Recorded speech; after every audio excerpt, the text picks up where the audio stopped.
Jangan lupa peperangan yang sedang berlaku di Ukraine sekarang, yang digambarkan kepada kita Rusia menyerang Ukraine. Mereka tidak nyatakan yang sebenarnya adalah US yang serang Ukraine. Mereka lah yang merancang untuk hancurkan Ukraine dan menjadikan Ukraine sebagai Israel kedua. Dengan betapanya Israel kedua di Ukraine, mereka dapat masuk ke Rusia, dan khususnya di Chechen dan juga di Dagestan, sebab di situlah ketempatan ataupun umat Islam yang paling ramai di Rusia. Sekarang penduduk Islam di Rusia telah berjumlah 30 juta. Lebih jauh lebih ramai daripada Malaysia. Dan mengikut kajian mereka, kekuatan Islam dalam masa 50 tahun akan datang bukan datang dari negara Arab, bukan datang dari Asia Tenggara, tetapi datang dari Rusia. Maka serangan Asia US ke atas Ukraine ialah tujuan untuk hancurkan Islam di Rusia. Itulah yang berlaku yang tidak dipaparkan dalam berita CNN. Dan peperangan maksudnya kematian. Ingat, Rusia dengan Ukraine ialah pengekspor gandum yang besar dunia. Apabila dunia telah sekat dan ekonomi ke atas Rusia sekat gandum kepada Eropah. Rusia sekat gas kepada Eropah. Dan Eropah menjerit sekarang sebab tanpa gas di Eropah mereka kesejukan. Lebih lagi sekarang mereka sedang mengalami kesejukan yang sangat parah di Eropah. Siapakah yang beli gandum Rusia? Tuan-tuan boleh lihat di situ. Sebahagianlah negara Eropah, termasuk kita juga membeli gandum dari Rusia. Dan sekiranya Rusia menyekat gandum mereka, maka sebahagian Eropah akan kelaparan. Dan Al-Majah Pitarik pada tahun 2023 dijangkakan bahawa kelaparan, yang mereka sebut sebagai tahun kelaparan, belum berlaku tetapi dijangka demikian, dan kita harap tidak berlaku. Peperangan maksudnya pembunuhan, kemusnahan, kelaparan. Dan apabila tindak balas Rusia terhadap US mengajak seluruh negara Islam untuk boikot US dollar, wang dajjal yang disebut oleh Putin. Putin mengatakan US dollar adalah wang dajjal, yang tidak ada sebarang komoditi di sebalik wang tersebut, yang hanya dijamin oleh kerajaan semata-mata. Sekiranya kerajaan US jatuh, maka wang US tidak ada sebarang nilai. Rusia mengajak kita kembali kepada emas. Untuk sementara kita gunakan rubel, dan kita kembali pada dinar sebagai wang umat Islam sendiri.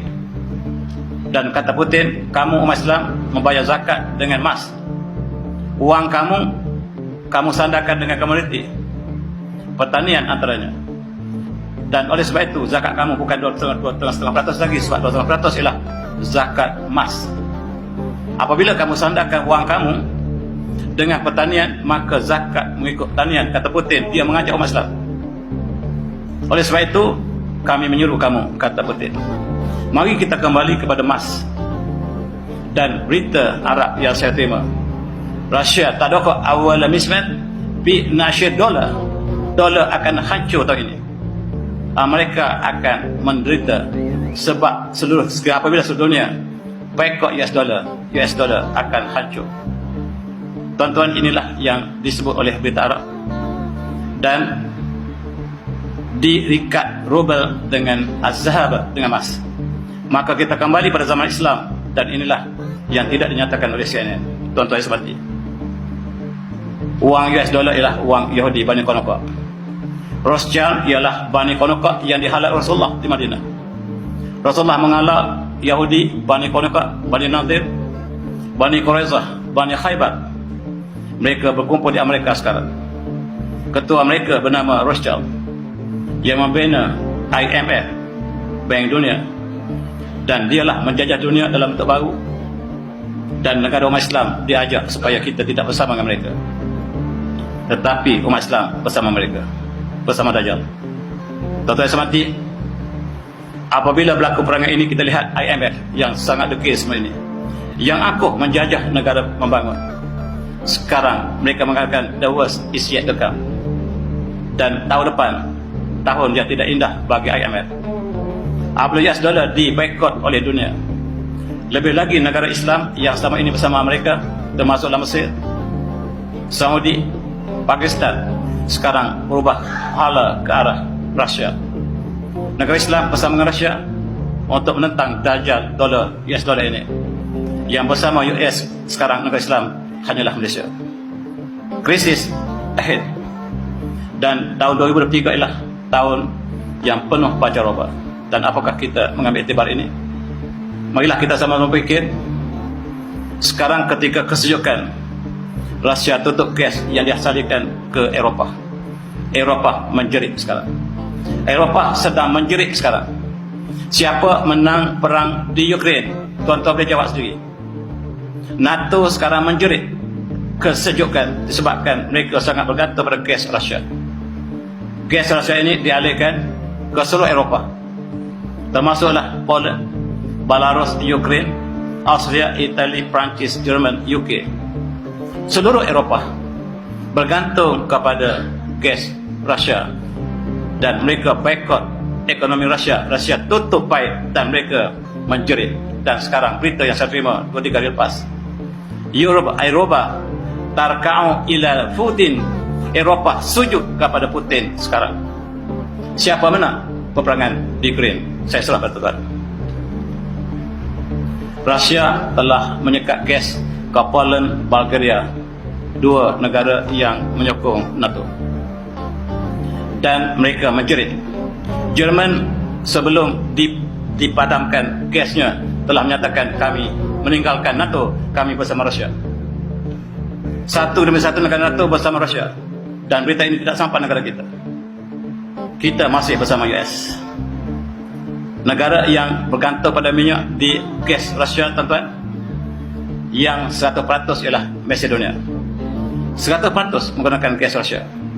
Finland, negara yang paling sejuk ini, menggunakan 94% gas Rusia.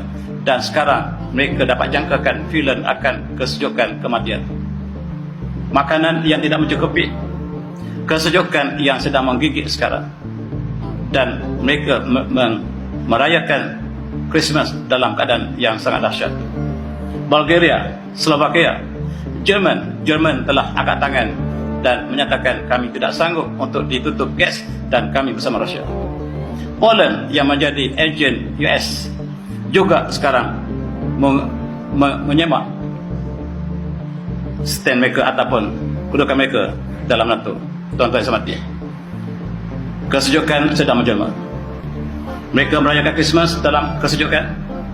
Eropah tiba-tiba dilanda sebagaimana Amerika dilanda oleh apa yang mereka sebut sebagai Arctic Blast yang telah menutup Eropah dengan salji. Mereka kesejukan, jalan raya terputus dan kesejukan di mana-mana apa yang mereka sebut sebagai Arctic Blast.